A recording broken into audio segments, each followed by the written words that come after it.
ಇಲ್ಲ, ಒಂದು ಭಾಳ ನೋವಿದೆ ನನಗೆ. ಯಾಕೆ ನೋವಿದೆ ಅನ್ನುವಂಥದ್ದು ಹೇಳ್ತೀನಿ ಅಂದರೆ, 1973 ವಾಸುದೇವ್ ಅವರು ಗೋಕಾಕ್ ಜಿಲ್ಲೆ ಆಗಬೇಕಂತೇಳಿ ವರದಿ ಕೊಡ್ತಾರೆ. ಅದಾದ ನಂತರ ಮತ್ತು 3 ಸಮಿತಿಗಳು, ಒಟ್ಟು 4 ಸಮಿತಿಗಳು ವರದಿ ಕೊಡ್ತಾವೆ. 73 ವಾಸುದೇವ್ನವ್ರು ವರದಿ ಕೊಡ್ತಾರೆ, 84 ಹುಂಡೇಕರ್ ಅವರು ವರದಿ ಕೊಡ್ತಾರೆ, ಅದರ ನಂತರ 86 ಗದ್ದಿಗೌಡರು ವರದಿ ಕೊಡ್ತಾರೆ.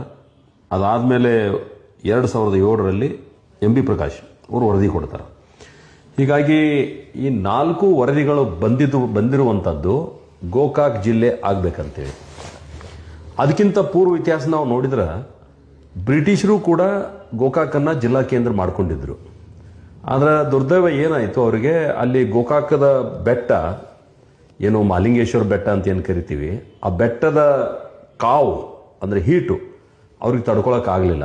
ಹೀಗಾಗಿ ಅದನ್ನು ಅವರು ಶಿಫ್ಟ್ ಮಾಡಿ ಬೆಳಗಾವಿಗೆ ಬಂದು ತಮ್ಮ ಜಿಲ್ಲಾ ಕೇಂದ್ರವನ್ನು ಮಾಡ್ಕೋತಾರೆ ಬ್ರಿಟಿಷರ ಕಾಲದೊಳಗೆ. ಯಾಕೆ ಬ್ರಿಟಿಷರು ಮಾಡಿದ್ರು ಗೋಕಾಕ?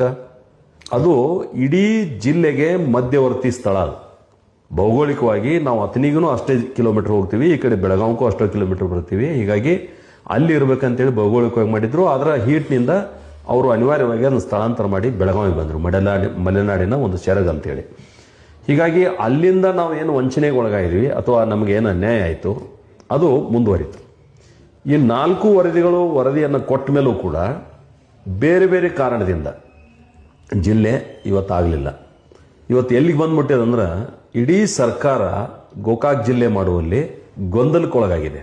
ಉದ್ದೇಶಪೂರ್ವಕವಾಗಿಯೇ ಗೊಂದಲಕ್ಕಿಡುವಂಥ ಪ್ರಯತ್ನಗಳು ನಡೆದು, ರಾಜಕೀಯ ಮೇಲಾಟಗಳು ನಡೆದು. ಹೀಗಾಗಿ ನಮ್ಮ ಜನರಿಗೆ ಅನ್ಯಾಯ ಆಗ್ಯದ. ಬಹುಶಃ ನಾಳೆ 1ರಿಂದ ಜನಗಣತಿಯ ಪ್ರಕ್ರಿಯೆಗಳು ಪ್ರಾರಂಭ ಆಗ್ತಾವೆ. ಅವರು ಭಾಳ ಹಿಂದೆನೇ ಹೇಳಿದರು. ಏನು ಹೇಳಿದ್ರು ಅಂದ್ರೆ, ನಾವು ಜನಗಣತಿಯ ಪ್ರಕ್ರಿಯೆಯನ್ನು ಪ್ರಾರಂಭ ಮಾಡೋದಕ್ಕಿಂತ ಮುಂಚೆನೇ ನೀವು ಜಿಲ್ಲೆಯ ಗಡಿಗಳನ್ನು ಗುರುತಿಸ್ಕೊಳ್ಬೇಕು ಮತ್ತು ತಾಲೂಕಿನ ಗಡಿಗಳನ್ನು ಗುರುತಿಸ್ಕೊಳ್ಬೇಕು, ನಗರದ ಗಡಿಗಳನ್ನು ಗುರುತಿಸ್ಕೊಳ್ಬೇಕು, ಪಂಚಾಯಿತಿಯ ಗಡಿಗಳನ್ನು ಗುರುತಿಸ್ಕೊಳ್ಬೇಕು. ಒಂದು ವೇಳೆ ನೀವು ಅಲ್ಲಿ ಗುರುತಿಸಲಿಲ್ಲ ಅಂತಂದ್ರೆ ನಮ್ಮ ಪ್ರಕ್ರಿಯೆ ಮುಗಿಯುವವರೆಗೆ ಗುರುತಿಸೋಕ್ಕಾಗೋದಿಲ್ಲ ಅಂತ ಹೇಳಿದರು. ಹೀಗಾಗಿ ಈ ಪ್ರಕ್ರಿಯೆ 2 ವರ್ಷ ಹಿಡಿತದ. ಯಾವುದು? ಜನಗಣತಿ ಪ್ರಕ್ರಿಯೆ. ಅವರು 1 ವರ್ಷಗಳ ಕಾಲ ಮನೆಯ ಗಣತಿ ಮಾಡ್ತಾರೆ. ಎಷ್ಟು ಮನೆಗಳದಾವ, ಎಲ್ಲೆಲ್ಲಿ ವಾಸವಾಗಿದ್ದಾರೆ ಜನ ಅನ್ನುವಂಥದ್ದನ್ನು ಗುರುತಿಸಿ, ಪಂಚಾಯಿತಿಗಳನ್ನು ಗುರುತಿಸಿ, ಆ್ಯಕ್ಚುಲಿ ಜನಗಣತಿ ಪ್ರಾರಂಭ ಆಗೋದು ಅದರ ನಂತರ ಪ್ರಾರಂಭ ಆಗ್ತದೆ. ಹೀಗಾಗಿ 2 ವರ್ಷಗಳ ಅವಧಿ ಇದಾಗೋದಿಲ್ಲ. ನಂಬರ್ 1. 2 ವರ್ಷ ಅಂದರೆ 2026ರಿಂದ 28ಕ್ಕೆ ಹೋಯ್ತು. 28ಕ್ಕೆ ಸಹಜವಾಗಿ ಚುನಾವಣೆ ಬರ್ತದೆ, ವಿಧಾನಸಭೆ ಚುನಾವಣೆ.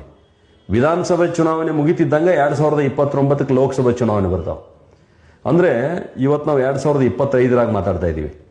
2029ರವರೆಗೆ ಈ ಎಲ್ಲ ಪ್ರಕ್ರಿಯೆಗಳು ನಡೀತಾ ಇರೋದ್ರಿಂದ ಬಹುಶಃ ಜಿಲ್ಲಾ ರಚನೆ ಮಾಡಲಿಕ್ಕೆ ವಿಳಂಬ ಆಗಬಹುದು ಅನ್ನೋಂಥ ಹಿನ್ನೆಲೆಯಲ್ಲಿ ಮಾಡ್ರಿ ಅಂತ ಹೇಳಿದ್ವಿ. ಮತ್ತು ಇನ್ನು 4-5 ವರ್ಷ ಮಾಡಲಿಕ್ಕೆ ಆಗೋದಿಲ್ಲ ಅಂತಾದರೆ ಅಂಥ ನಿರ್ಣಯಗಳನ್ನು ತಕ್ಷಣ ಸರ್ಕಾರ ತಗೋಬೇಕಾಗಿತ್ತು.